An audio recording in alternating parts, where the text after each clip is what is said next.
Welcome, Sandra Lee.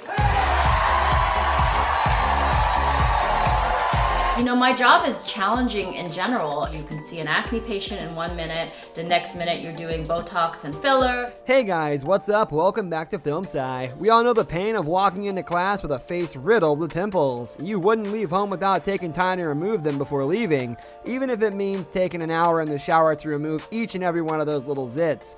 But what would you do if the zits are not easily removable, and if you have a renowned dermatologist nearby? That's right. Dr. Sandra Lee, aka Dr. Pimple Popper, exactly as her nickname suggests, is the god of pimple popping. And today we're looking at her videos and ranking them in the order of grossness. Coming in at number 5, the black back. The black back is one of Dr. Pimple Popper's patients. Their back is riddled with tiny small blackheads, which are all over their back, earning them the name of blackback. Dr. Pimple Popper painstakingly removes each and every blackhead with her zit remover tool. The patient jokes that they'll be back next week, but the doctor confidently tells them to give 6 months before coming in again. She even goes as far as to call this zits cute. Coming in at number 4, the pebble. Blackheads are caused due to melanin and dirt accumulation in the skin's pores. Sometimes the dirt penetrates as deep as the sebaceous gland and solidifies. Continuous accumulation over long periods of time can lead to widening of the skin pore.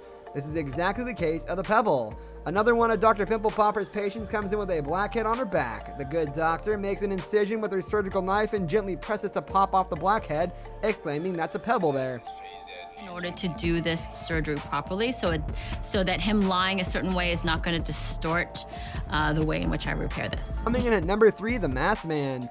The masked man is an old man with blackheads all over his face, giving him the appearance of being masked. He has to come in 3 times to get fully de-zitted. The first time, Dr. Pimple Popper removed the easier zits using her zit remover tool.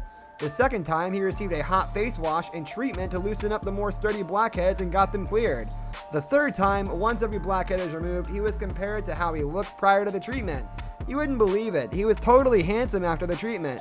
Imagine going to the zit remover for a spa day. These 3 were not gross, more like slightly cringy, and maybe somewhat amusing as well. The next 2 are definitely not the same.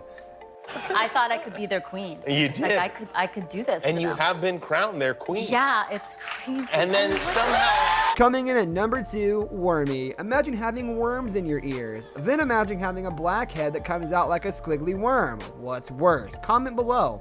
It's the blackhead, of course. Another one of Dr. Pimple Popper's patients comes in with a blackhead in her ear. After the initial cleaning and pressing, the blackhead shoots up like a worm, wriggling and moving like a worm. Ew. But once it's all said and done, there's something even more gross. Coming in at number 1, Granny's zit. A patient of Dr. Pimple Popper who is identified only by her first name as Doris is your average neighborhood granny. Except for maybe one detail. None of her family members have seen her with a gigantic zit close to her ear. At one point in time, she tried to remove it with a medical help, but the procedure was dropped when the pain became unbearable. Dr. Pimple Popper made short work of it by administering a local anesthetic and incisioning the skin to pop out the blackhead. The gaping hole up by that huge blackhead was stitched closed. Doris's smile may be tighter on one side, but her smile was brighter. But her smile is so much brighter without that big old blackhead on her face. Does looks good. I haven't seen that side of my face without that blackhead for at least 55 years. That's it for this video. I'll meet you again with another interesting video when next we meet. Until then, this is Film Sci signing off. This brings us to the end of our video. I hope you enjoyed it. Hit like if you did, and don't forget to subscribe to our channel so you don't miss out on any of our videos in the future. Also watch the 2 videos that are on your screen because I'm sure you'll love them. With that, I'll see you in the next video. So long.